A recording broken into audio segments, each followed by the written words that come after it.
Howdy, folks. Today we're diving into how to grow your very own photography community with a difference. Right after this.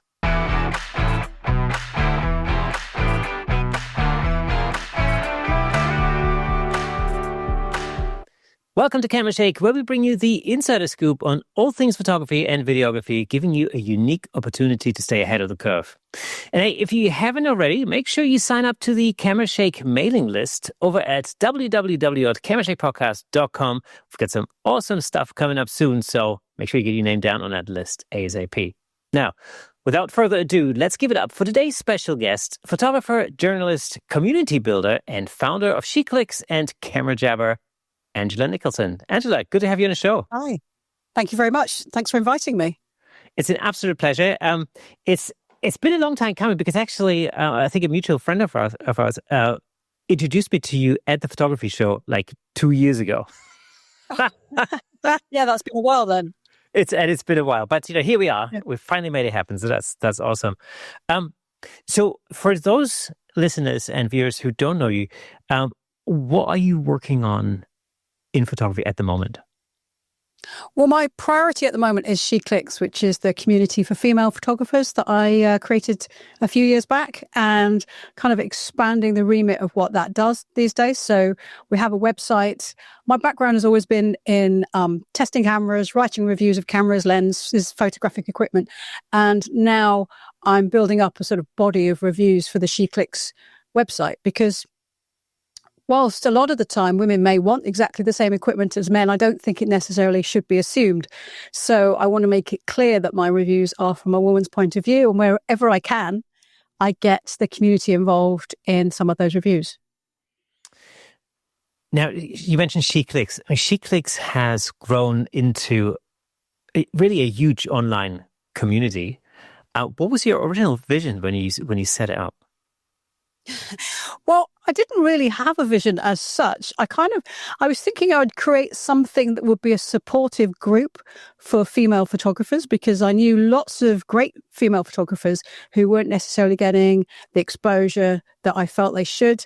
And also I was in lots of, let's say, sort of kit-based Facebook groups. And some of the language in that was quite aggressive. It was quite exclusive. And I wanted somewhere that people who didn't necessarily, weren't born with a knowledge of the best lens or the best camera or how to, shoot in certain situations, could ask questions and feel that it was a safe place. So I created that. And because I've worked in the photographic industry for quite a long time as a journalist writing reviews, I know quite a lot of people in the UK industry, and I thought that we'd probably get to, 300 members in a couple of months. And we did that in 24 hours. And that made me realize that there was a real need and desire for such community. And it kind of just escalated. And so I didn't really have a plan, because I always felt like I was catching up. I thought, oh, well, when we get to 1,000 members sometime, in a few months in next year, I'll start doing webinars. But we did that in about a month. So then I was like, oh, I've got to do webinars. So I was constantly sort of catching up with myself and thinking what the next thing is. And, we had the lockdowns all started in 2020, and that kind of changed the dynamic. And then suddenly we could meet up, and people really wanted to meet up because they'd spent so long seeing nobody and not going out and, doing photography with other people. So there was a real desire for that. So it's where I want it to be, but it's not where I planned it, because I didn't really have a plan. Yeah, it's often the best way to be, though. I could say exactly the same thing about this podcast. It's a similar thing. We started it in the pandemic. Didn't really think about it. We're super surprised when there was somebody else other than my mom listening. That's like, ooh, that's somebody else. Nice. Yeah, I know. And here we are 5 years later. And nobody could have foreseen where this whole thing would have gotten to.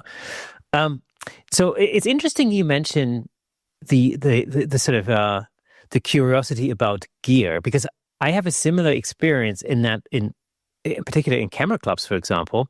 It's usually the guys who are very heavily gear focused. I often get this Nikon or Canon type of question. It's usually guys asking, what's the best camera to buy? Yes. Yeah. But It's interesting because a lot of women say they're not very technically minded and they're not really into kit and stuff. But then when they're into a specific part of photography, a particular aspect, then they really know about that and they know what their camera can do and they want to know which other cameras can do any, if there's a camera that can do it better. So, when somebody's into, for example, multiple exposure, they know exactly what their camera can and can't do. And they're looking around and saying, I want a camera that can do X, Y, Z. So I think it's less of a focus, but the knowledge is there, or the desire to understand things is still there. So what do you think it makes, as a community, what do you think makes SheClicks different, other than that it's a women-only community? Is it the more of a focus on the creative aspects of photography, or what's the thing that you would say sets it apart? Yeah, there is a focus on creativity, but I think the main focus is actually on support and being friendly and kind and being open-minded. So, we have people who shoot all sorts of different types of photography, and it's being accepting of that and saying, oh, that's really interesting. I've never shot, that particular sport, or I've never done that sort of thing. And it's really interesting. And so, there's a lot of people who have never shot a wedding, but they're interested to find out what wedding photographers' experience is and comment on their images, or, support them when they're feeling having a difficult time. So I'd say the underlining thing is basically it's supportive and it's about being helpful and helping other people to learn. That's really drawing out the best out of photo communities in general, because again, I come back to camera clubs. Camera clubs, in a sense, are a little community, a local community of photographers. Yeah. And my experience is always that you have those members who are really curious and want to learn new things, and maybe, I don't know, maybe they've spent 20 years, photographing landscapes and wildlife, but are really interested in learning how to light portrait images, for example, but then you also have those who are like, really stuck in their way, and basically, there will never be anything other than, I don't know, Minolta or something. Yeah. Yeah. Where they are now is where they're always going to be. Yeah, exactly. Yeah. And I think, if you can create a community where, where you foster that curiosity in the things that are different, then that's a really beautiful thing. Yeah. But I think the most important thing about photography, whether you're a pro or an enthusiast, is that you really enjoy it. Because if you're a pro, then you want to enjoy your job. And if you're an enthusiast, you're doing it because you want to, because you love it. So, it has to be something that's fun and exciting and maybe takes you in different areas or helps you relax. So for me, the key is that people really enjoy what they're doing. It's really about getting that childlike curiosity back, when you're, because, I remember, like, when I was a kid, I was always trying to figure out how to do. I used to play with a lot of video cameras when I was little, and so that was my thing as a young teenager, let's say. But I always wanted to know how to do things, how to do practical effects, and how to, I don't know, how to blow things up, make them look cool on camera, which was very basic back in those days. But to me, every time I learned something new, like I used to watch, back in those days, it was, well, really when I was a kid, it was VHS, but then, DVDs came out, and you could get these behind the scenes. Sometimes they would come with like an extra DVD with like behind the scenes things, and sometimes they would explain how they did a particular like special effect shot. And I would watch these first often before I'd watch the movie. just and then you look out for it. Yeah, because to me it was like, I'm watching the movie and now I understand how they made this scene. Of, I don't know, maybe it was, maybe they would use a model or something, and so that really got me into model building as well, making things look realistic when they really weren't. And I think that's translated into photography, because I do like to create composites and make things look real when they're really not. And I like the trickery, and I'm always on the lookout for like new ideas and new tricks. Yeah, because actually, taking a photograph is a fraction of a second generally, isn't it? That's all it is. Yeah. Unless you get into long exposure, obviously, and then it can be multiple seconds. But generally, it's a fraction of a second. But there's a whole lot of other things going around the outside. You know, if you're into still life, you can spend a day putting your still life together, and then you take a shot and it's not quite right, so you tweak it a bit, and then you do something else, and then that gives you an idea about the next thing. So you're never really finished. You're just continually moving forward and changing things. But actually, when you look back, you spent less than a minute actually, pressing the shutter release. That's absolutely right. And I think a lot of the time, my clients are really surprised by that because, they sort of have the impression as if the actual shooting part must go on forever. And it really doesn't. If you're well prepared and well prepped, then the shooting part is really just a culmination of all of these things and should, in theory, be over pretty quickly because you've done all the work beforehand. And this is one of the things I love about food photography because it allows you to you're creating, you have a creative vision of an idealized version of whatever it is that you're photographing. And then, although some people might say, that burger on the McDonald's menu never looks like this in real life, obviously. Yeah. But it's still interesting to know how they did that. It's just the little things, like the motor oil, motor oil for maple syrup, for instance, and things like that, glue for cheese or whatever. And you so think that's really clever. And it actually does look like cheese. That's the thing I always love. But even on, just a day out with your camera, I think if you're not into photography, you don't really understand why someone has been lying on the floor for 20 minutes taking what looks like the same photograph.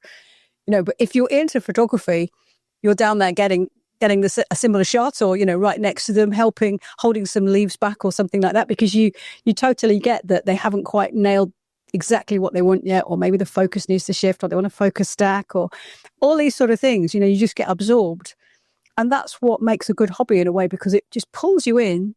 You enjoy it. Hopefully, you create something that you're happy with at the end. But you're letting go of any other tensions that you've got. You're relaxing, and you're just that mindfulness thing, just having a really pleasant time with your camera. It's that sense of achievement, I think, that's the overriding thing. I think when I first got into street photography, for example, I didn't really understand the whole concept of, what does a friend of mine call it? Hunters and gatherers. The hunters are those who basically run around and then try to get the shot. And then the gatherers are those who are patient and they figure out a location, maybe a beam of light or something, and then just wait, what's the other? I can't remember. But, this is the basic principle. And I think for me, that was really fascinating because I had to learn that. I had to learn that patience, because I thought, well, you just, I'd go into London or something with my camera and I'd come back with a gazillion awesome images. And that really wasn't the case at all. There's always that thing as well, is, you see that moment of light and there's a great place for a shot. And then the sun goes behind a cloud and you look up, you realize you've got at least 20 minutes before it comes back out again. So you really do have to be properly patient, because there's no point standing there with your camera up to your eye for 20 minutes. You've just got to wait until the cloud goes and then start looking. Yeah. And the thing is, I think very often you realize that when you make that transition as a photographer, when you make that transition from maybe being a snap shooter to being a photographer in inverted commas, is that when you take a snapshot of something, I don't know, maybe you go to Buckingham Palace and you think, oh, the light's really great, you take a picture, and when you come home and you look at it on your computer screen or something and you go, well, but it's still a really boring picture of a building, until you learn that the fun is really in the patience of waiting until some action occurs in that shot, something that just takes that to another level, makes it unique, because maybe there's somebody with an umbrella walking through the picture, or something that happens that really adds that little extra what's the word, the magic sauce to that image. Yeah, that's true. And I think that's part of the addiction, isn't it? Because every time you get a shot you're happy with, you look at it and then you start analysing, think, oh, you know what, maybe I can do that again, but this time that's over there. Or like you say, somebody walks through the scene, or, the light's just that little bit better, the sun's a bit lower or something. And so you go back and you try and get those set of circumstances and see what you can create. That's the thing. And of course, again, a lot of people, probably especially guys, tend to focus on the technical. I think foremost, often you get these comments like, well, it's like, what lens am I going to take what camera body am I going to take? And you go, well, it doesn't really matter because you can literally take anything and create something with it. And the question is, what do you want to create today? Not what lens you want to take. Yeah. That's the thing. I see photographers on a spectrum. I've talked about this a lot on this podcast. Whereby you have the creative extreme and the technical extreme, and anybody's on that spectrum somewhere. Some people are more technical, some people are more, more creative. And I think for me, the goal has always been to be somewhere in the middle. Know the gear, but actually focus on the creative. So I used to teach at an adult education centre, and I found, to make a gross generalisation, that the guys were, like you just said, tended to be focused on the kit, and like they'd been set an assignment, so they'd go out and get a shot that fitted that brief. But they hadn't really connected with the subject. It ticked all the boxes, so they took the picture. Whereas the women, I found, actually, they would come in and they would say, oh, we'd had this lovely day and we were out for a picnic and I saw the light on the grass and all this sort of story. And I took this photograph and, looked this way and I could get the leading line you said we had to have. And then I did something with my camera and I got this shot and I really like it, but I don't know what I've done. And that's where you have a conversation about, the impact of aperture or the impact of shutter speed or something, and how, so they have the creative idea first and learn the technicalities. I think it's actually easier that way around, because if you've got a creative eye, you sort of have a bit of an idea of what you want to create. But if you just have all the technical know-how, it's harder to learn, I think, that the creative side. But it can still be done. And like you say, people, they do end up sort of merging somewhere near the middle. You pick up the other side that you're weaker on and get better at it. And of course, practice makes perfect. And this is why it's so important to always take these opportunities. It's I think this, about creativity in general. Creativity to me is always. And I used to be a musician before. I was. I say I was forced to become. I wasn't forced to become a photographer. It just happened. The family curse, as it were. But I always think of creativity as a muscle. It's something that you have to train, just like anything else. And it's a rinse and repeat type of thing. And you get better at it. And that's, I love that backwards. What's the word? What's the word? When you look at an image, and you wonder, how did they make that? And in the same way, you can have a creative idea and go, how am I going to make this? Yes. What is it that I need? And that's where the gear comes in, because I can figure, maybe I need to take, maybe I need to construct, deconstruct. That's the word I'm looking for. Yeah. Deconstruct. Exactly. Yeah. So do you generally find that it's something that it's a way of thinking that maybe women are more naturally prone to develop rather than guys? Probably, yes, I think so. I'm always afraid of making these generalizations because, I don't want to pigeonhole everybody. But yeah, I think as a rule, women are more interested in the subject and how they're going to portray it, what they want to say about it. Not exclusively, but I think that tends to be where they come from. And then a camera is a way of expressing what they feel about something. And then they learn the controls to enable them to sort of speak the language. So I want to look at SheClicks maybe from a slightly wider perspective. What sort of changes have you seen in the industry per se? Or let's say in the industry's treatment of women in photography today. Have you seen any changes in that regard, like in the last 10 years? Yes. Yeah, I have. I think one issue is that everybody realizes they need to be more inclusive for all sorts of reasons.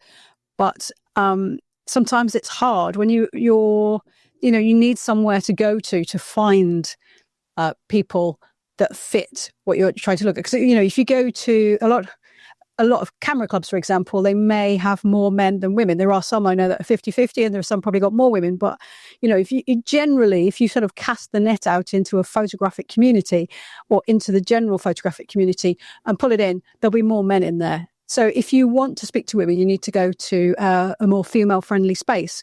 And I know that, SheClicks has been consulted on a few things. We've got or people have come to us and said we would like some women to work on this. I know there's the UK black female photographers. They have been consulted and pulled in on things because, they want to have those other opinions.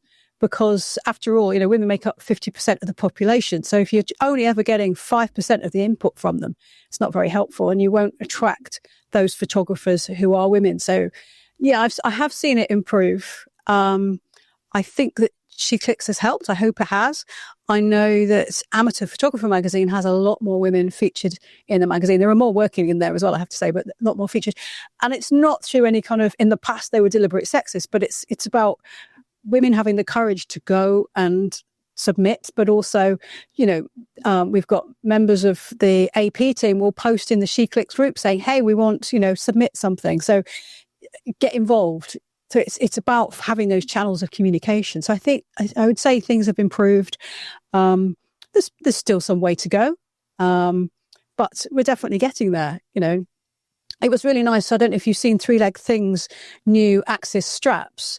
They one of their marketing team is in SheClicks, and she messaged me said we'd really want to have a genuine photographer in our promotional shots. Do you know anybody? And I said, well, I don't know anybody in your area specifically, but why don't you put a call out in the Facebook group? And they got someone. And so they have, someone who's used to handling a camera, who is a real woman, a real photographer in their marketing pictures. So that's really great. Yeah, not just a model. No, exactly. Someone who knows how to look through the viewfinder and hold a camera and what a camera strap's supposed to look like, where it's supposed to be worn and that kind of thing. Hey, let me just jump in real quick to tell you about the amazing sponsor of this episode, Platypod. Platypod offers innovative camera support systems designed to unleash your creativity. With their stable, versatile, and portable solutions, you can capture stunning shots like never before. And I'm not just saying that. As the host of the Camera Shake podcast, I can personally vouch for Platypod's incredible products. They've become an integral part of the show. In fact, I'm surrounded by various Platypod products holding up lights, cameras, microphones, and so on. It's really helped to transform the way I make the show and the way I shoot at home, in the studio, and on location. But don't just take my word for it. Explore Platypod's website at www.platypod.com to discover their range of products, including the Platypod Extreme, Platypod tripod heads, and the brand new handle, of course. Make sure to follow Platypod on Instagram and Facebook at Platypod Tripods for exclusive updates, tips, and giveaways. By choosing Platypod, you're not only investing in your photography, but you're also supporting the Camera Shake Photography Podcast. Thanks again to Platypod, our amazing sponsor. Platypod, where innovation never sleeps. What would you like to see, like brands and let's say ambassador programs doing differently? To improve inclusivity? I think I would like to see more women, and it is happening, but more women being featured in the marketing material, and not having to sort of look for it. Oh yes, they've got 3 out of 10 here. Have it more balanced and more ethnic diversity as well. So that the whole spectrum of people who like photography is included. Because if you can't see it, you can't be it. You just don't imagine that's a career or a hobby for you. So I think more inclusivity. And I say that they are making tracks, but every now and again you kind of feel like, oh, I think you've forgotten this. You need to put a bit more effort in there. I can think of a couple of examples with a smaller trade show, for example, where all of their marketing material just featured middle-aged white men. And you kind of think, oh, okay, that's not very inclusive. And they were sort of saying, what a great audience they've got and how the audience makes the show. And you think, oh, okay, so they're commenting on how great the audience is, but they're not recognizing how limited it is. So it's things like that where it just needs to think about what they're doing and realize that actually it just requires a little bit more effort to get the photos that show the women, that show the non-white people involved in photography. You're absolutely right. It really is a matter of publicity and actually showing those things.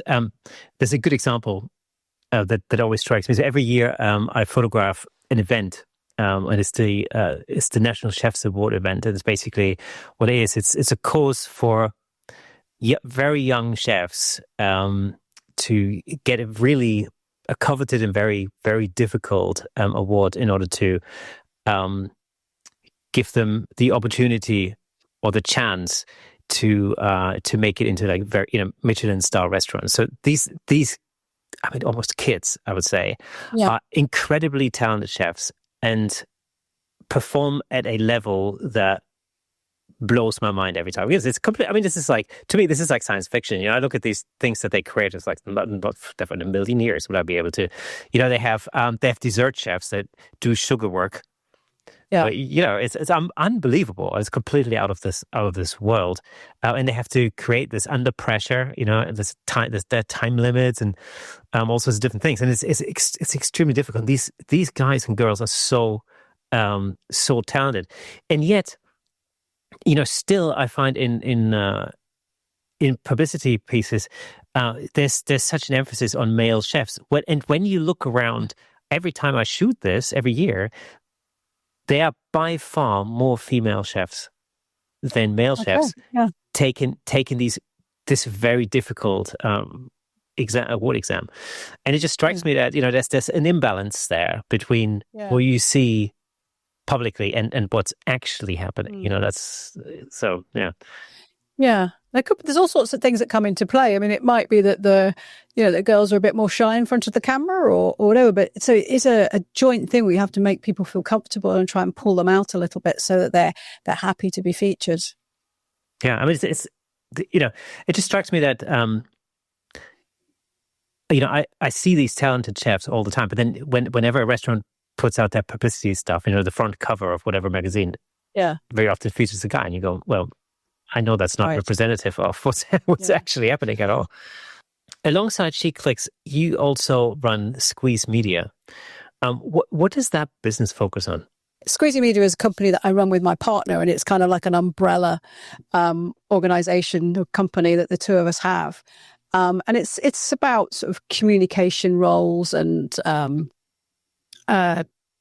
trying to think. He works more in the environmental side as it happens, but it's to do with coordinating an environmental response for a river and doing a lot of communication involved. And I see a lot of my role is basically it's about communicating. So, communicating about the community, pulling people together, saying what a great idea, it is having a hobby of photography or becoming a professional photographer, or, what are the best cameras, lenses, that kind of thing. So I think it's all about communication. But I know from the research that I've done that you used to work for the environmental agency yourself. Is that right?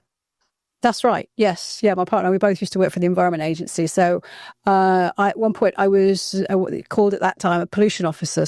And responsible for a particular river catchment. So if somebody saw, I don't know, some dead fish or some oil on the river, then they'd phone it in, and then I would get sent out to that river and to investigate, see what the problem was. Later on, I moved into a headquarters role, and I was responsible for writing or coordinating the writing of a report, which was about the state of the environment in the Thames region, which is, it was quite interesting. But my first degree was in environmental science, and I'm a passionate environmentalist, but after, I think I was there for about 15 years. And after that, I really felt the need to do something for myself, something creative. And that's what drew me towards a career in photography. And you managed to combine both your writing skills or your journalistic skills with photography as well, because you're a very avid tester of photo gear. Yes, that's right. I do love it. I mean, I like explaining to people what makes it, interesting, or what's great about something, or how to do something. So I like that sort of that helping people find the right camera for them, finding the right lenses, or just working out how to do a particular technique. So I really like that. And you've been doing this, I think, over 20 years. Yeah. There's been so much equipment that even in the 15 years or something that I've been in this industry, I mean, there's so much gear that's come out. I mean, if I think back, it's like countless camera bodies and lenses and mega changes in technology.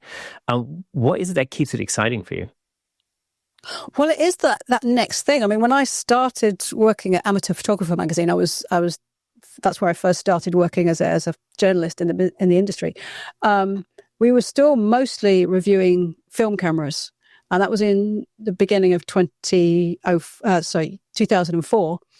And it was just as digital. I actually brought my first digital SLR in 2003. So it was just as they were sort of becoming within reach of enthusiasts. And gradually digital took over. And there's so many advantages to digital. I mean, I did enjoy being in the dark room and printing, but I also found it quite stressful because, it's so expensive, that paper, and you're looking at it going down, you're doing the test strips, and then you've got to dodge and burn. So I really loved that transition to digital and being able to process on the computer. And then mirrorless technology came along. And what fascinated me at the time was I could see that this was going to be the future. This was going to be the next big thing. But so many people were just, oh, well, the autofocus is terrible. Yes, but it'll get better. And the EVFs, the electronic viewfinders, are terrible. And I remember writing that they were terrible at the time, but you just know that they're going to get better. And they have, and mirrorless has really taken off. And the features that have come along, I mean, eye detection, AI-based subject detection is so useful.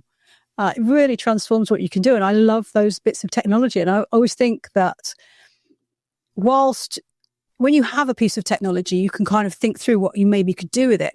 But it's thinking about what's the next thing that's going to come along. And I really don't know what that's going to be. I mean, couldn't have imagined that AI would have been able to help in a camera, have so much processing power that can work out, well, that's a bird and that's a dog and that's your eye.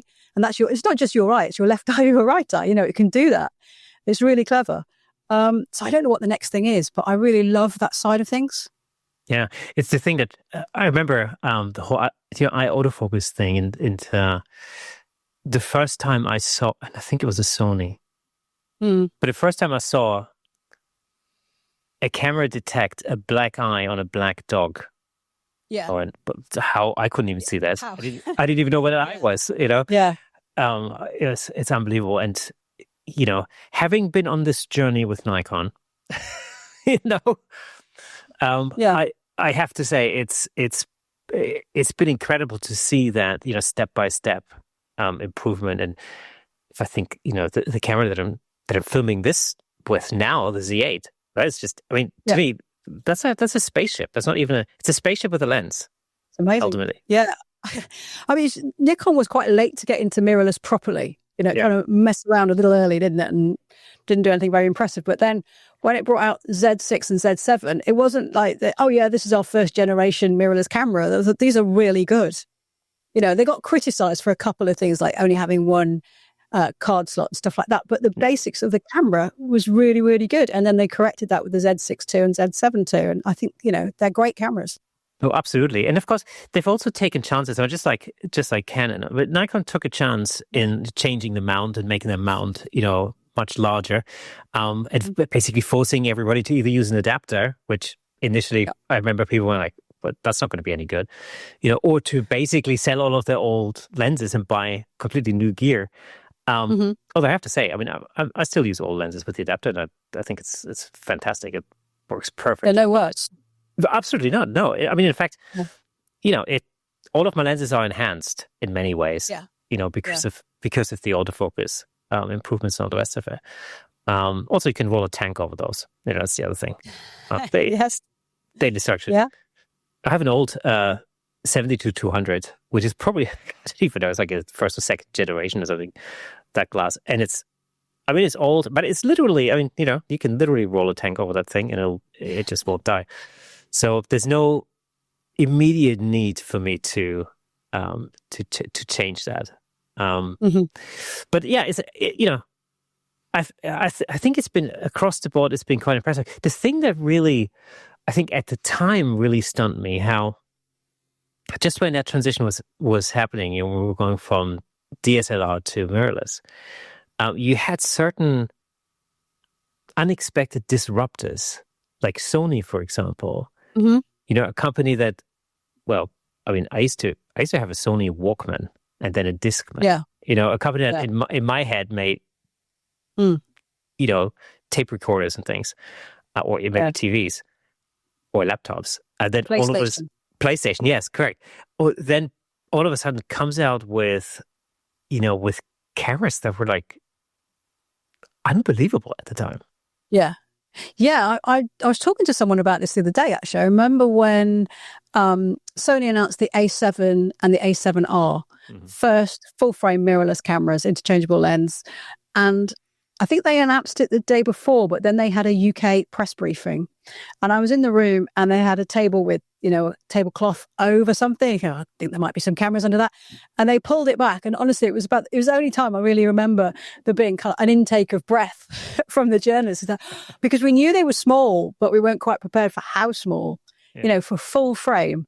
And yeah, those two cameras, they were responsible for really opening up the mirrorless market.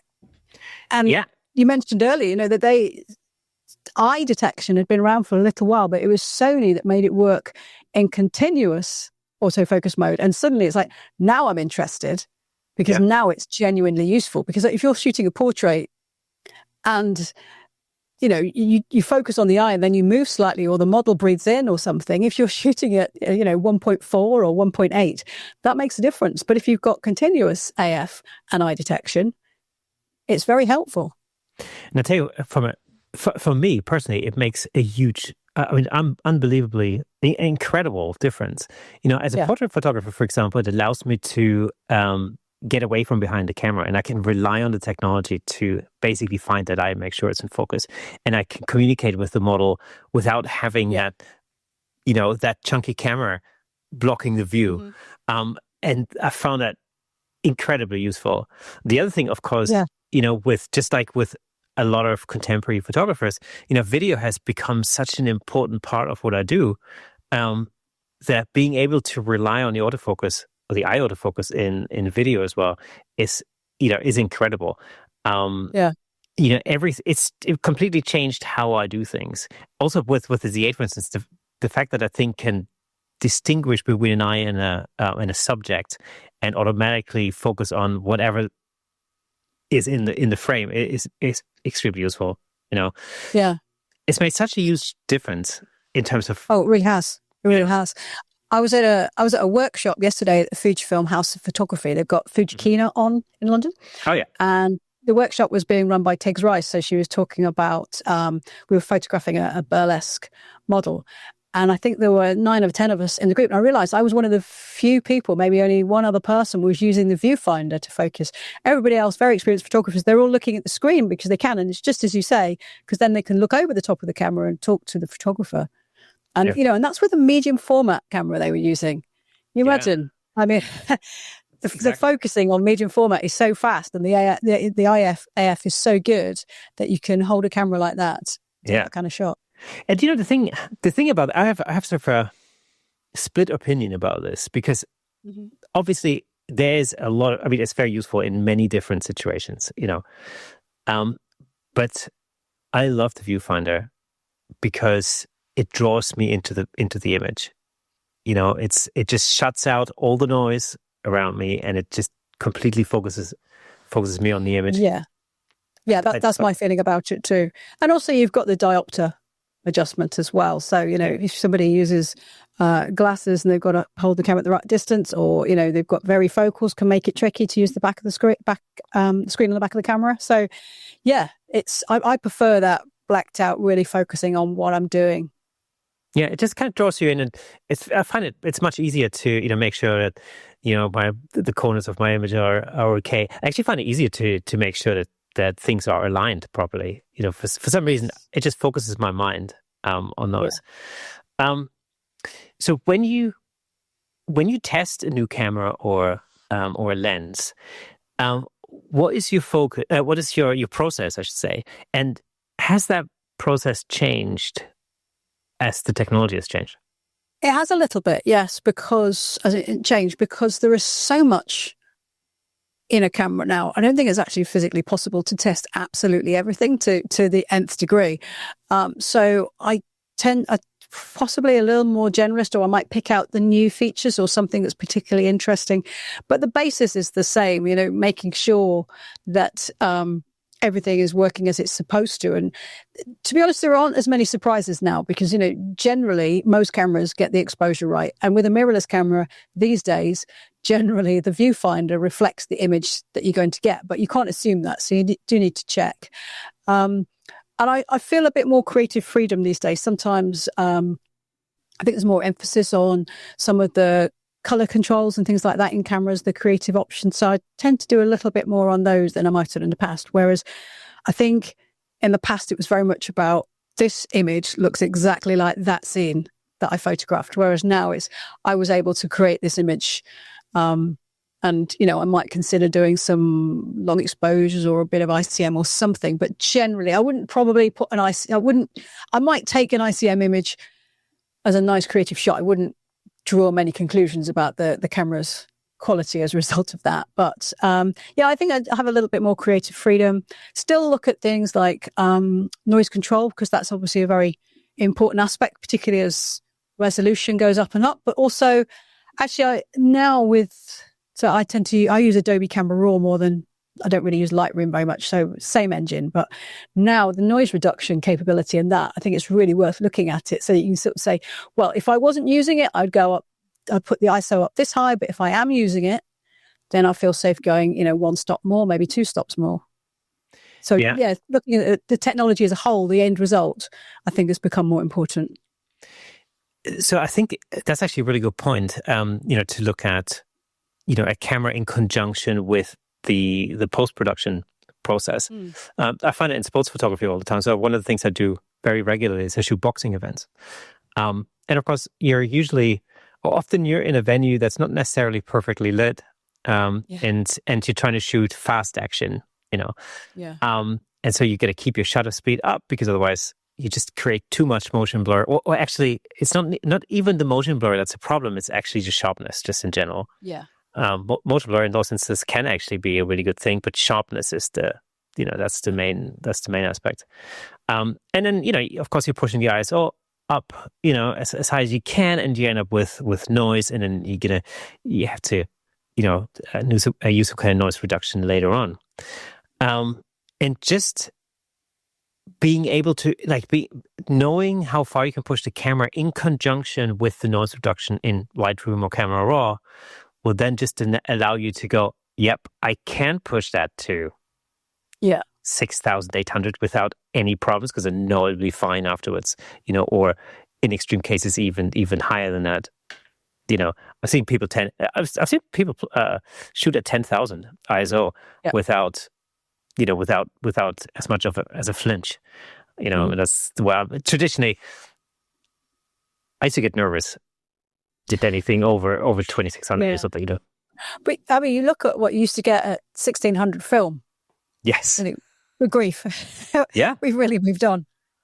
Yeah, and you know, and then I remember whenever I think about noise, I always remember a trip that I took to Amsterdam 10 years ago or something, and I went to every shop's a museum there. You know, the cheese museum is really a very elaborate shop of cheese. You know, but I went to this gallery, and it was all music photography, rock and roll photography, basically. Lots of live shots of the Beatles and the Stones and things. Very, very impressive prints, unbelievable photography, virtually all of it black and white, and virtually all of it grainy as heck, you know, by modern standards. But you look at that, and there's a beauty to it. Yes. I remember going to a restaurant in London, and there were lots of similar sort of things, huge black and white prints from the 60s and 70s of musicians. And I think they missed the focus. You know, but you didn't care because it was about the moment. Whereas now it would be about the moment, but it would also be pin sharp. Somebody said to me once, if you're focusing on the noise, you've got bigger problems with that shot. That is very true. Yeah.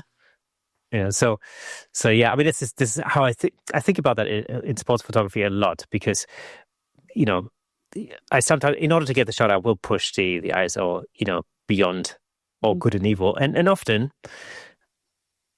those shots are great. And again, you know, with especially with the AI noise reduction in Lightroom and Photo Raw or Camera Raw these days, you can save just about any shot that way. Yeah. Yeah.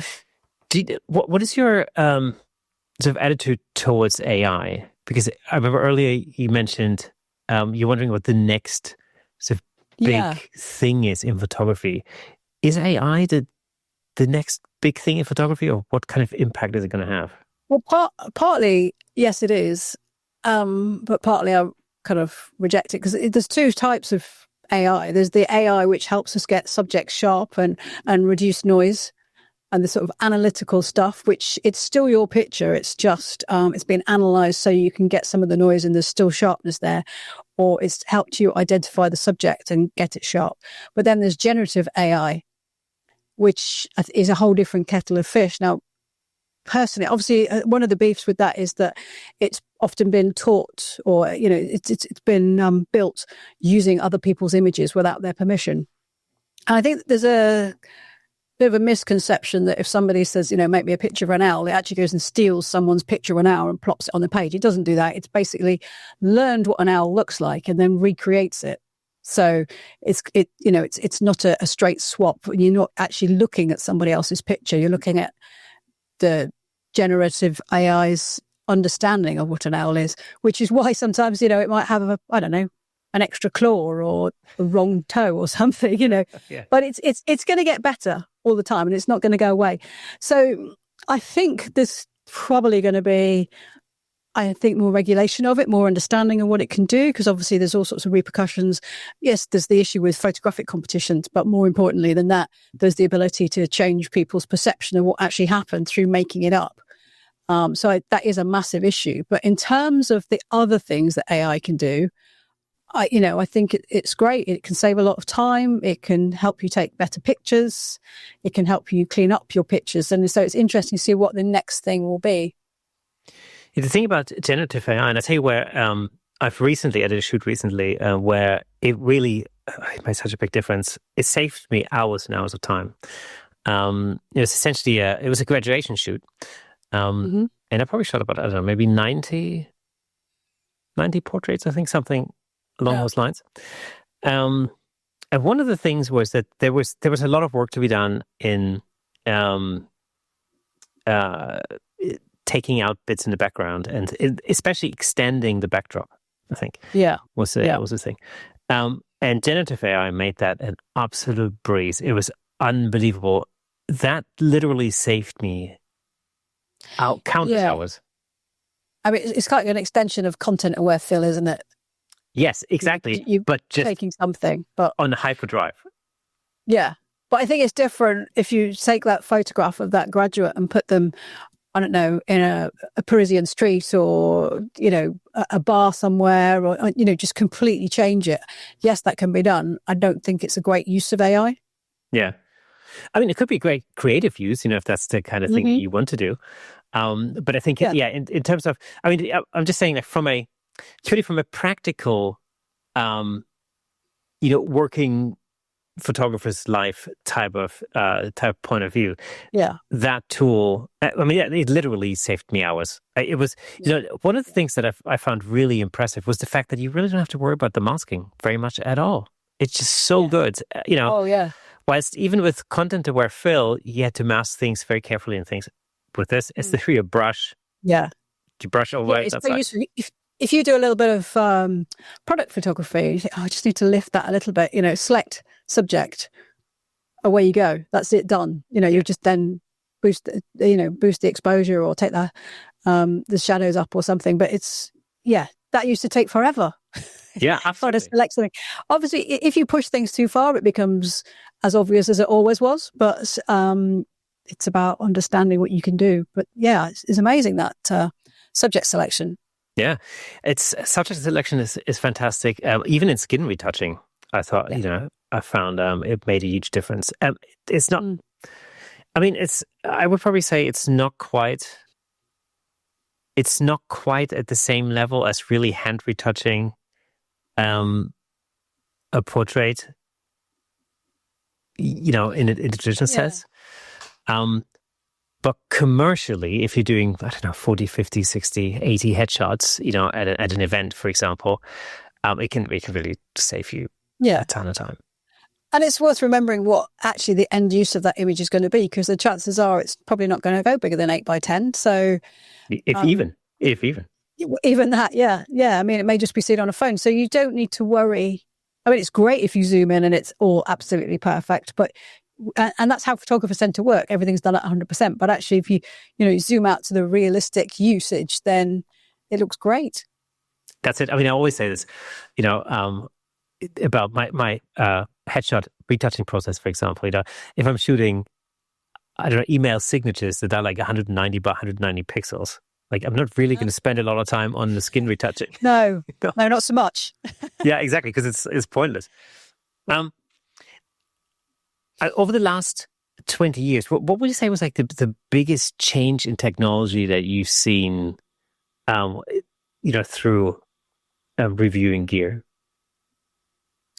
I think switch to mirrorless, to be honest, and all that's brought, because I think electronic viewfinders are now amazing. It's so much easier to you believe that what you're going to get. You believe what your eyes are telling you, and that's what you get, rather than having to look to the side and see whether that needle or the marker's going up or down. I remember, I think that really came home to me when I was at the beach once, and I think I had the Fujifilm X-T2 with me, and I lifted it to my eye, and I could see, because it was set to manual exposure, and the scene was very overexposed. But as I was sort of turning it down, I thought, hang on, what am I doing? It looks great. So again, that's given us some creative freedom or permission to explore, or a better understanding. And I'm pretty sure that if I had been looking through a viewfinder, an optical viewfinder, I probably would have just made sure it was correctly exposed, and that would have been that. But it was actually seeing it, and it was seeing it before I took it as well. Whereas, sometimes you look with a DSLR, so you can still review, but it's being able to visualize before you shoot and just have confidence that what you're seeing in the viewfinder is what you're going to capture. Do you sometimes think it does, however, take a little bit of the magic out of photography? Like, I remember, this is why I like to, I love going out with a film camera and, I was shooting film, again, just for enjoyment. But I like the fact that I don't know what the image is going to be like. And it's a little bit like waiting for Christmas, sort of, I am all about anticipation when it comes to Christmas and birthdays. I'm quite happy to not open my Christmas presents until after dinner. I'm not jumping out of bed saying, where are the presents? But no, with photography, I enjoy the digital moment, because actually I want to create the best images I can, or the ones I'm most happy with. So, because when I used to shoot film all the time, and I used to shoot slides a lot, which is very unforgiving, and I make copious notes, but it was still really hard to work anything out and learn from what I was seeing. So whereas I could learn quite quickly with when I've got a camera that's telling me what settings were applied, and I can see the result and I can change them and see an instant impact there and then. Whereas, you used to get your film back, if you were lucky, a week later. Maybe sometimes if you drop into a pro lab, you might be able to go around and get them in an hour, but there's that disconnection. And as much as I loved putting some slides on a light box and, looking at a stained glass window and thinking, oh yeah, that's great, I'm really happy with that, I prefer digital technology. Yeah, I mean, it's changed massively. I used to like, there was sort of a transitional technology, and I can't remember what it was called, but you could change the, you put film in, and basically you could change almost like the perspective. You could make it look like a landscape image, or you can make it look like a panorama almost. And then, do you mean like the little film cassettes? Yes, the APS film. Yes, correct. Yeah. And that I always found it really exciting when I got that back from the lab. You look at. Yeah.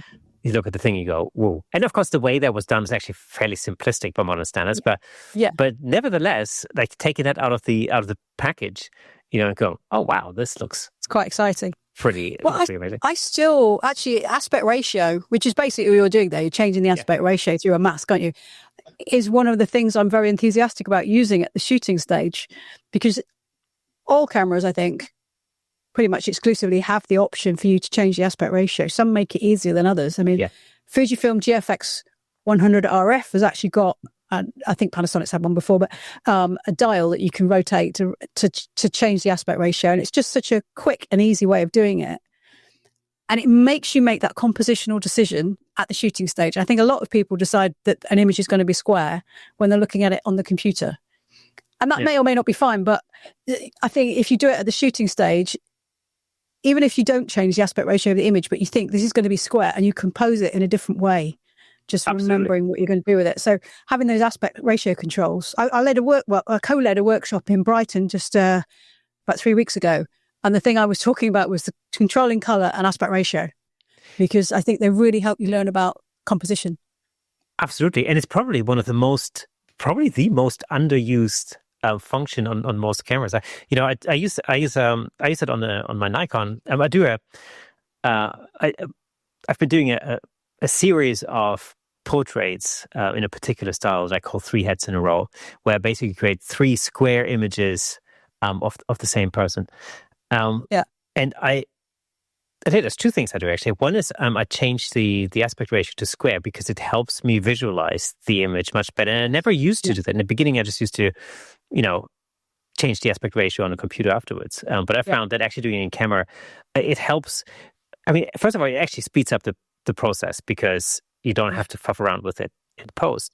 But also, it does help you just to cut out, kerfuffle in the background and, background stands and all the rest of it. But the other thing I love doing is when I shoot, and this is really something that I only started doing maybe over the last year or so. When I shoot black and white portraits, I set the entire workflow to black and white. The viewfinder shows the image. The viewfinder shows the image in black and white. I set that to black and white. I make sure that the color profile on the back of the screen is black and white, and I set on import. I import into Lightroom. I actually set a preset to black and white as well. So, throughout the whole process, I see the image in black and white. So there's never, and of course it does record in RAW, so it does record all the color, but I never see the color image. And the difference that makes to your lighting skills when you're lighting a black and white portrait is huge, unbelievable. Yeah, huge. And you're speaking my language. This is something I've talked to people about a lot, and it was say what I was talking about on the workshops. Because yes, I think black and white is quite an extreme case. But even if you're not in the studio and you're out and about, seeing, some people have got very good at seeing in black and white, but actually it's quite a skill. And so the difference between, brown and red is less obvious. And so being able to actually see, all you're going to get is some muddy greys here. So you need to move around so you've got some contrast or tweak the settings slightly, but it's about finding the right juxtapositions so that you're having creating a striking image. And I do that I don't just do it for black and white, I do it for color as well, because I tend to like quite low saturation, very warm images, maybe boost the micro contrast. What's the clarity? Boost the clarity if that's possible in camera. And I like those sorts of images, but it doesn't suit every subject or every scene. So I want to be able to see that in the viewfinder and know, and maybe I might think, well, actually this is going to suit much higher saturation, or this is going to suit black and white. And through making those decisions at the shooting stage, I think you wind up with much better images, but also you get more sucked into your photography. Yeah. And you enjoy it more and you relax more. And I think it's more mindful, even though you're sort of using more of the technicalities of the camera. Absolutely. But also from a creative perspective, I think it's a really super important exercise. And that can really train your creative muscle. I do this all the time. I set parameters, particularly with street photography. It's a really easy thing to do. So I would say I'm going to use this particular preset on my Fuji XF camera or whatever. And I would say I'm going to use this, high contrast black and white preset, and I'm only going to shoot JPEG because I want to take away the the safety net. The safety net, yeah, exactly. Yeah. And what happens is when you go into town or to your location, you will automatically look for situations that will suit that type of image, and it just teaches you to look, for specific things. It's in the same way, I do that with lenses a lot. So often I would take unconventional lenses to do street photography because, people say, take a 35 or, take a, 24-70 even, or, take a 50 mil or whatever, like the standard sort of lenses. I actually take lenses that are different, like a 14, for example, Mm-hmm. and just see what images I can create with that. And Yeah. I also like to limit myself just to that lens, so I don't have any fallbacks. So that I really have to force myself to start seeing the world in that, in that way. And it really, again, it's like, it's like going to the gym and lifting weights. You're training a particular muscle in your creative brain, that will, that then responds to that. And all of these things overall make you a better photographer. Yeah, This is definitely. Absolutely. Yeah, I agree. I like your analogy with the gym and training a muscle. And I think that works really well. I love doing that. And if you can just get away with carrying one lens, then carry one lens, because, suddenly your load is lifted. Yeah. Because I'm always testing stuff. I had 5 cameras in Brighton. I did, but, and I think 6 lenses or something, but it is great to just focus in on something and just think about the image that you're creating. And like you say, just looking for that, what works with that color palette, what works with those settings that you've got. I do shoot RAW and JPEG, and it's partly because often I may need to use an image for something else. Yeah. That's the primary reason. But also, actually, when I was shooting, I don't know if you've tried 65 by 24 that's on the GFX 100 RF. I really love that long, thin aspect ratio. And I was down at I was down at the Undercroft in London, and there's, this sort of like narrow band of sort of an opening going under a building where all these skateboarders are. And a guy came along and did a trick right in front of me, and it was just absolutely perfect. And it was in 65 by 24, but his hand just went out the frame. But because I'd shot it in RAW, and because it was a Fuji camera, I could just move it up so slightly. So I kept the aspect ratio, but moved it slightly. And that's one thing that does annoy me about Nikon cameras, is you can't change the aspect ratio with the RAW files. Yes, after the fact. That's it. It's baked. Yeah. It's quite annoying. But but at the same time, of course, it forces you to, It does. It does. Get it right in camera. If you're shooting in I don't know, square format, and something comes along, and you just, because it's, something happens really quickly, you don't have you've either got to grab the shot or change the aspect ratio. You grab the shot, it would always look better in, 3:2 or something. Well, that's the thing. I give you an example from my previous career as a musician. So, one of the things I grew up on and I always loved more than anything was improvisation. It's just one of these things I've always done. When I was a kid, I used to jam along to my dad's records. And then when I started playing in bands, I never in my life written out a solo ever. I used to, on the guitar, I used to basically improvise all the time. And, and even, in teaching later on, I found it quite fascinating that, virtually every student would come up to me at some point and go like, I want to learn how to improvise. And I'm like, okay. Yeah. All right. Let's do it. Yeah. And, and you go like, well, and you can say, they go like, well, but I just can't do it. And you go like, well, why do you think you can't do it? Well, I don't know. It's just, I'm just not talented enough or something. Then once you start to examine it a little bit, you go like, okay, so how much do you practice a day? 2 hours. Okay, cool. Out of those 2 hours, how much time do you spend learning songs? Well, an hour and a half. Okay. And then what else do you do? I play scales and I do this and this. And sight reading or whatever. Okay, so how much time every day do you spend practicing improvising? Oh, I don't, because I can't do it. Well, that's why I can't do it. That's really... Yes. Yeah. If you flip that around and you spend a couple of hours a day, practicing improvisation, you can't help but getting better. There's no two ways about it. But the beauty about that is that you're sort of forced to make choices in the moment. No choices in this case. And you have to learn to embrace the fact that you might get it wrong. And what I've learned is that the one thing that some of the best musicians that I've ever had the opportunity to play with have in common is the fact that, first of all, everybody makes mistakes, but you can laugh about those mistakes afterwards. So you just go, what happened there? Oh, yeah. I just totally went to the wrong note. And it's not because, nobody got killed. It's all good. We just played the wrong note. Yeah. True. Yeah. the end of the day, it doesn't matter that much. But yeah, it's just nice if you've got that fallback. But yeah, I get what you're saying. Absolutely. Yes, it's always fun to me, anyways. It's always fun to limit. Yeah. To embrace the limitation, basically. Yeah. Has there ever been a piece of gear that you had to review where you initially thought, "Oh man, this is going to be a piece of crap," and then you came back thinking, "Actually, this is amazing," or has there been like a piece of equipment where you think like, "Oh, this is an amazing piece of thing," piece of equipment, and then you viewed it and you went, well, "That's just a pile of rubbish." Well, taking the first question first, Right. in 2004, I was handed the first baby lens. Oh yeah.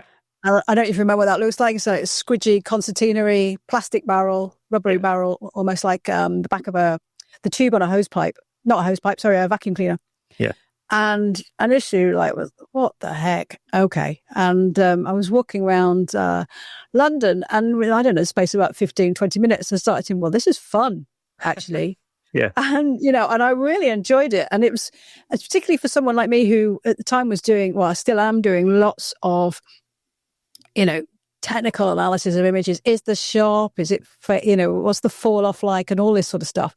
To just embrace those and actually want those flaws. I want some vignetting and I want it to be soft in the corners. And I'm not going to analyze the middle and say, well, that image there is better at the center than this one. And it's about having some fun and seeing what you can create and then just liking those images for what they are. So yeah, and that's, I've had at some point or other, I've had most baby lenses, and I really like them. And, like the Twist 60 is one of my favorites. They used to make something called the Burnside, which was a 35mm lens with the twist effect. I really like those. So yeah, so that was a sort of surprise, and that stuck with me for a long time.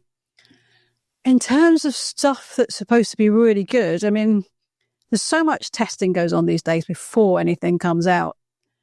And people can say, yeah, sorry, it's rubbish. It's hard to say. There've been a few lenses where you sort of think, well, this is great optically, but God, it's heavy. It's got a ridiculously large aperture that makes it like it's carrying a bucket of marbles. And, it's just, whilst I can see the benefits, particularly if it's sort of like a focal length where you would expect to handhold it, if it's portrait focal length, say, and it is just so heavy that you can take the first few shots and you've just got to drop your arm down or look to see whether maybe you should have brought a monopod or something. It tends to be those sorts of things. But I can't think of anything. It's the odd little, accessory that's come along. You think, nah. How do you, how can I phrase this? Is there a difference in your approach to, let's say, your personal photography in, compared to when you're, product testing something? Yeah, there is. I mean, but I can't help that they overlap all the time. Okay. And even when I think, right, I'm going to spend this weekend, I'm only going to do photographs of me, and then, I'll just put this lens on because, because I'm testing it or whatever.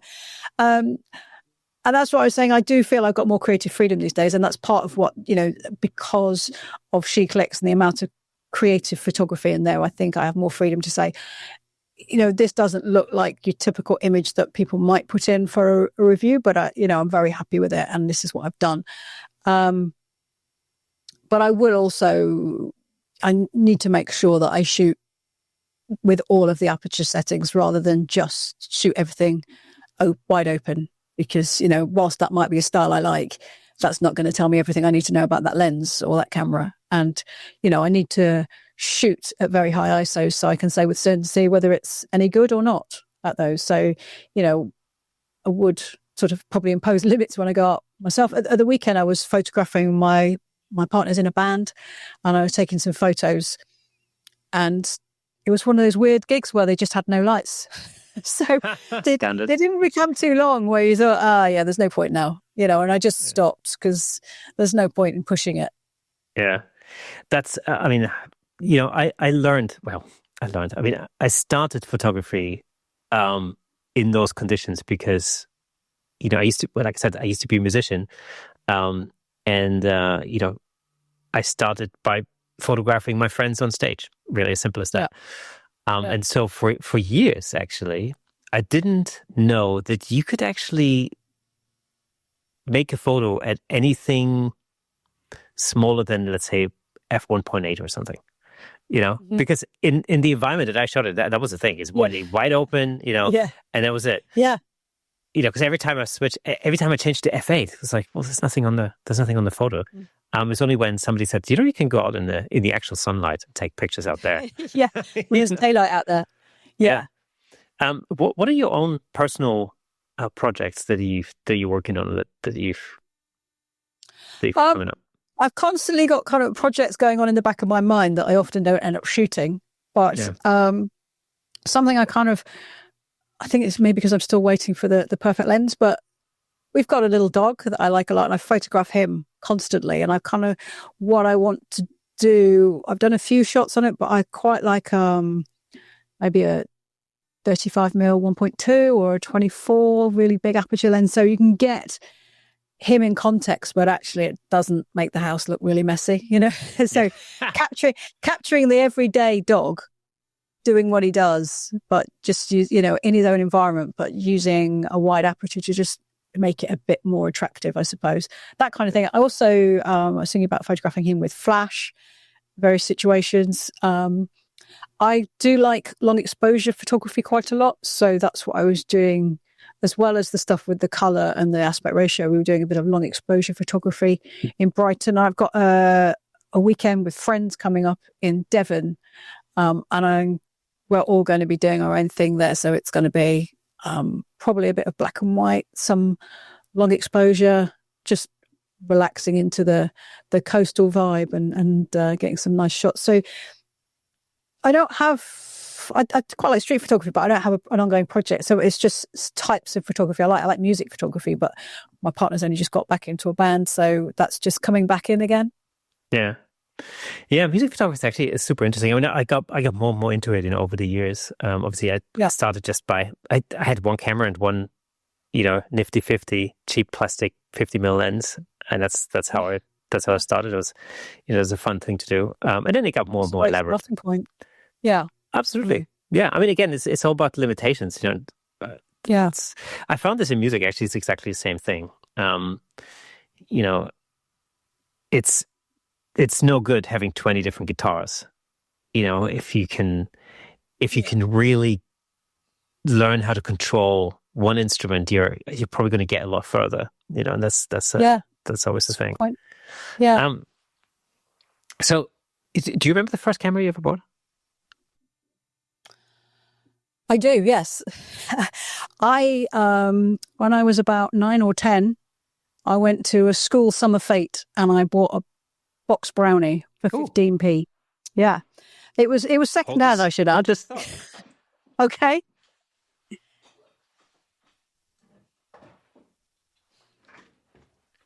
Aha!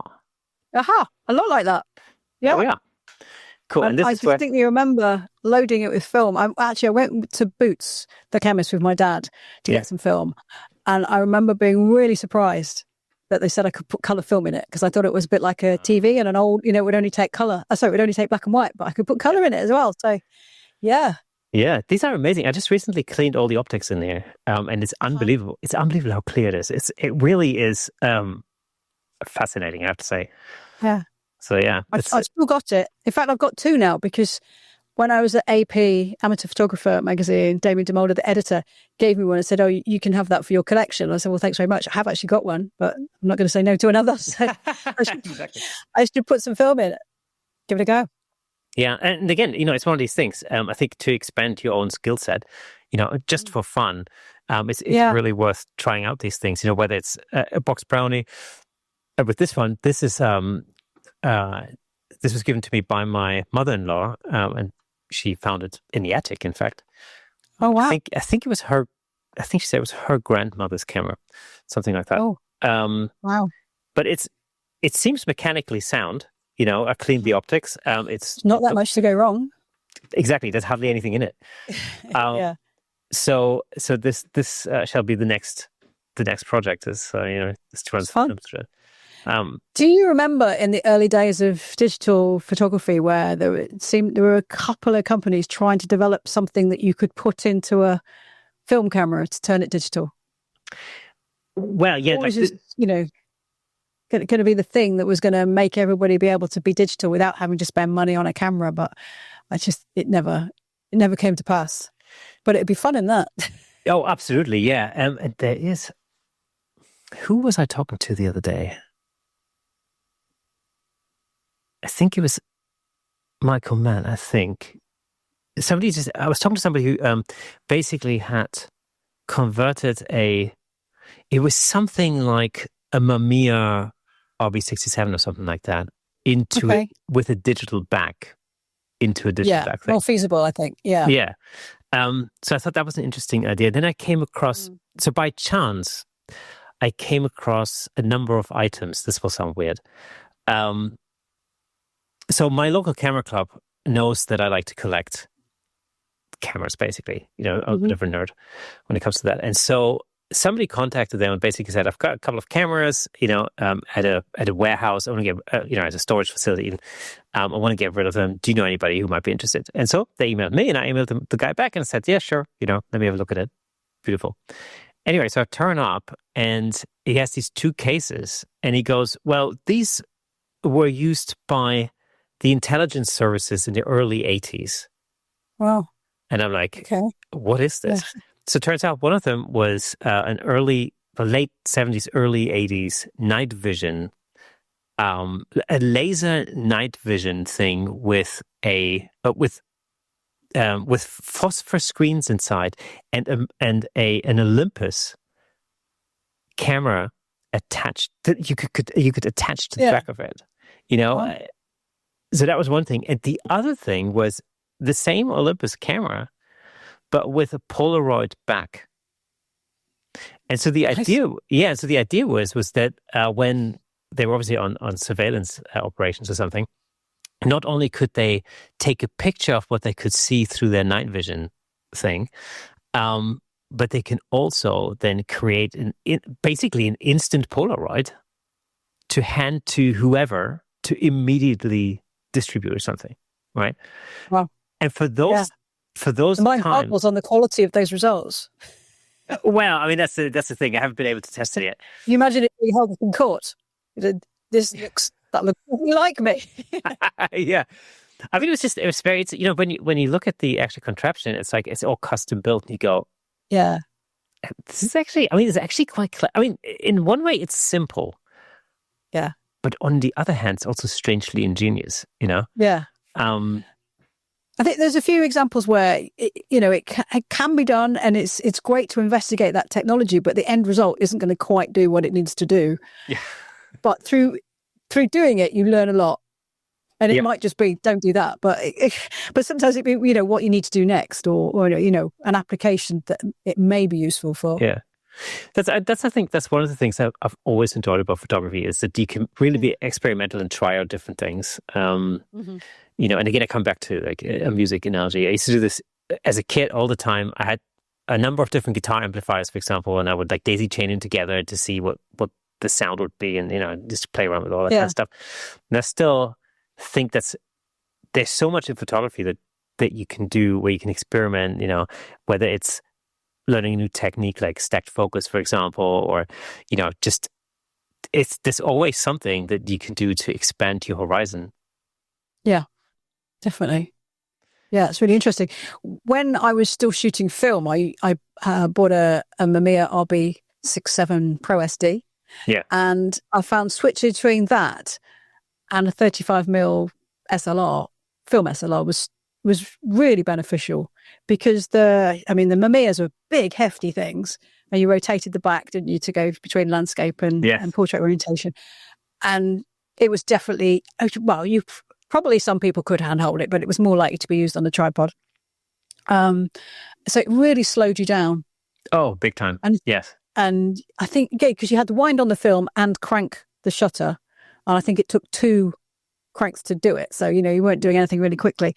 And then you take some of that into what at the time was, it was a pro-end film camera. So it was quite fast in the day and for the times, and great focusing and this, that, and the other. But you just take a little bit of that pause, and probably the compositional elements as well. And then whatever I'm not sure what I took back from the SLR to the Mamiya, but I always found it beneficial switching from medium format to 35mm. I think it's the slowing down aspect, and it's something I mentioned a lot on this podcast. I switched from the Nikon Z8 to a Mamiya C330 because there's no way you can speed anything up with this thing. I mean, just looking through the viewfinder confused the heck out of you because nothing moves the way it should. And it's just that, taking a beat or several beats, and just slowing the whole process down. The fact that you only have 12 images on a roll of film, or as I always say, 11 and a half, because on mine, at least, the first one's always crap. It just, there's something to it. And it's taught me not to overshoot. It's taught me to take a step back and think before I hit the hit the shutter button. And I think it just for that, it's a very useful exercise. Apart from the fact, I love that machine. It's a real machine. The crank, the shutter button, everything. Like there's a little vibration when you hit the shutter button because there are mechanical gears. When you take the side of the thing off, it looks like you're looking into the Terminator's head. It's unbelievable. It's like, it's just, there's something really fascinating about how who comes up with this stuff? Unbelievable. One of the reasons I went for the Mamiya is because I thought, if anything goes wrong with it, I can probably fix it with a screwdriver. Yes. Or a spanner. It looked like the sort of thing I could probably fix. Or, it might get a light leak and you could put some stuff in, but it never did go wrong. Yeah. It was a great camera. Yeah, it's again the C330. I absolutely love that thing. It's heavy and it's bulky. It's heavier than a Rolleiflex, but the fact that it's got the bevels, you can use it for macro photography. It's just a really fun all round thing to, and it always causes conversation wherever I go. Somebody's going to go, "Ooh, that's a really interesting camera." Or, is that a really old camera? Or and things. So it's always a great conversation starter. Angela, it's been an absolute pleasure chatting with you on the Camera Shake podcast. Thank you so much for being our guest on the show today. Oh, thank you. I've really enjoyed chatting with you. Okay, folks, that is it for today. What an absolute pleasure having Angela on the show. From her experience testing gear and writing for the biggest photography titles to founding SheClicks and building one of the most supportive communities in photography today. And as always, before we go, let me just recommend another episode that I think you'll love. Check out episode 266, where we talk about how collaborating can transform your photography with Mark Wallace. Packed with tips you can put into action right away. If you enjoy our content, consider supporting us on buymeacoffee.com/camerashake. It really does mean the world to us. And I have no idea why I keep saying us. It really is just me. And don't forget, head over to www.camerashakepodcast.com and sign up to the mailing list there. We've got some incredible stuff coming up very soon, so you know about it there first. For those of you listening to the audio version, did you know that there's a fully fledged video version over on YouTube with plenty of examples of our guest photography in full Technicolor? But you should know by now because I keep mentioning it all the time. Just search for Camera Shake Podcast on YouTube and you can watch all past episodes there. And if you're already on YouTube, drop us a comment, hit the like button, ring the bell, and share with your friends. Your engagement helps us reach a wider audience all over the world. So that's it for today. Make sure you tune in next Thursday. As always, every Thursday, keep shaking things up in the world of photography. See you next Thursday.